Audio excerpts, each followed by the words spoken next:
backside of Mackinaw. They come up British Landing Road to the high ground on your left, fire a warning cannon shot. They send 3 Americans they've taken prisoner from the village, down this hillside on your left, across the rifle range on your right, and to the fort, to let the Americans know the British are coming. They want the fort back. They chose to use American prisoners as messengers, so that we don't kill a messenger. And also, because they'll hear it straight from an American, they'll know that they're not trying to pull one over on them. They've seen the forces on this hill. They know there are 600 British soldiers and their Native American allies. 60 men at the fort. Road number 10 to 1, the British hold the strategic high ground. And they know the fort's better than we do. They're the ones who built it. And they know the weakest point is from this angle right here. If you come from the rifle range, you'll encounter almost no resistance to take the fort.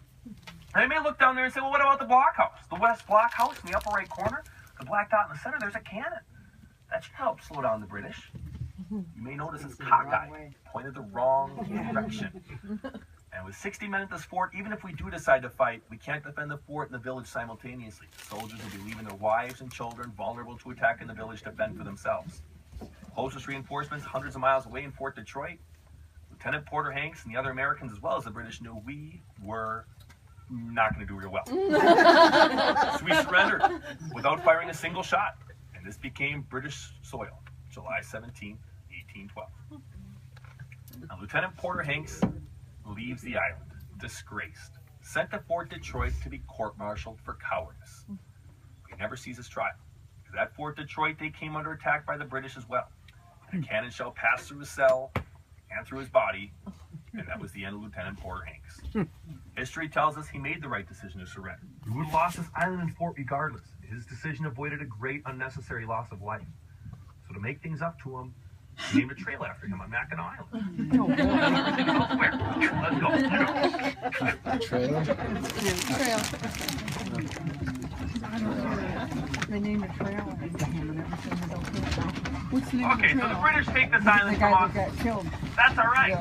We'll starve them off the island. Yeah, We'll what's cut his the name? supply lines with a naval blockade. Eventually the British will run out of funds and they'll have to go home. Doesn't work. The British are here for 2 years before we finally realize we have to get them out the hard way. We get ready for the Battle of Mackinaw. The Americans have a cunning battle plan. We're going to park our boats on the backside of Mackinaw Island and come up British Landing Road to the high ground that's on your left and come in from the rifle range. The British will never see us coming. The British see us coming a mile away. They're not going to let us do the same thing to them. By now they've built that fort on the high ground, named after King George III. And from up at Fort George, they see the Americans coming a mile away. In the first wave of the American invasion, we lose 20 men. Among them, Major Andrew Hunter Holmes. We give up on the Battle of Mackinaw almost as quickly as it started. We lost the Battle of Mackinaw. But we get the island back anyway. When the War of 1812 is all done, and this becomes American soil when the treaty against is signed. Yay! Now we got another free fort! But this one we renamed. In memory of the fallen major, we don't want our fort named after a British king. And today you can walk through these woods without a care in the world. No British soldier's gonna get you. There's no poisonous snakes. Nope. Huh? The coyotes, yeah, they're pretty shy. They normally have a north end. No poisonous spiders. The only poisonous thing to you is this plant here on the right. Poison ivy.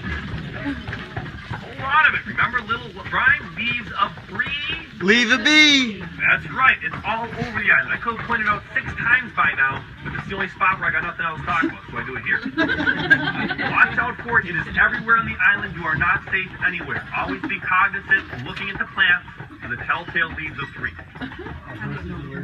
Horses are not. Actually, it's a people problem. Only people react to poison ivy. It contains a chemical called uretiol, which interacts with your skin cells and makes it too hard for them to communicate with the rest of your immune system, and your immune system attacks your own skin cells. It doesn't affect all people. A lot of people, their immune systems just don't get it. And some people, if you have an impaired immune system, you won't react to poison ivy either. People with advanced HIV, people with lupus, they don't get poison ivy. Every cloud's got a silver lining. And dogs don't get it either. A lot of people get poison ivy from their dog. It runs around out in the woods, and they come back, oh, I love you, Fido. They get all that poison ivy on themselves. And poison ivy spreads by itching it. When you scratch the poison ivy, I can spread all over. I once got poison ivy and I scratched it on my ankle, and then I touched my face, and then I touched my arm, and I went to the bathroom.